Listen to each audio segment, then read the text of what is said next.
నమస్తే welcome to India now news details లోకి వస్తే ఆంధ్రప్రదేశ్ ముఖ్యమంత్రిగా నారా చంద్రబాబు నాయుడు ముఖ్యమంత్రిగా ప్రమాణ స్వీకారం చేశారు. రాష్ట్ర గవర్నర్ అబ్దుల్ నజీర్ చంద్రబాబుతో ప్రమాణం చేయించారు. విజయవాడలోని కేసరపల్లి సమీపంలో ఏర్పాటు చేసిన కార్యక్రమంలో భారీ జనసందోహం మధ్య చంద్రబాబు సీఎంగా ప్రమాణ స్వీకారం చేశారు. నారా చంద్రబాబు నాయుడు అనే నేను అనగానే ఆయన కుటుంబం సభ్యులంతా ఎమోషనల్ కావడం కనిపించింది. అదే సమయంలో సభకు హాజరైన వారంతా జై చంద్రబాబు అని నినాదాలు చేశారు. చంద్రబాబు ప్రమాణ స్వీకారం చేయడంతో టీడీపీ శ్రేణులంతా ఆనందం వ్యక్తం చేశారు. నేను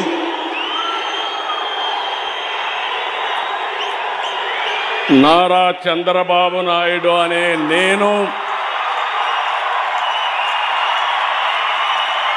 శాసనం ద్వారా నిర్మితమైన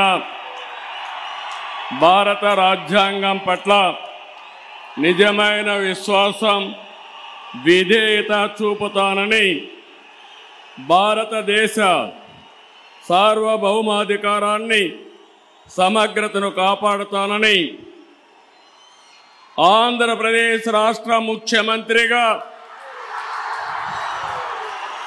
నా కర్తవ్యాలను శ్రద్ధతో, అంతఃకరణ శుద్ధితో నిర్వహిస్తానని, భయం కానీ, పక్షపాతం కానీ, రాగద్వేషాలు కానీ లేకుండా రాజ్యాంగాన్ని, శాసనాలను అనుసరించి ప్రజలందరికీ న్యాయం చేకూరుస్తానని దైవ సాక్షిగా ప్రమాణం చేస్తున్నాను.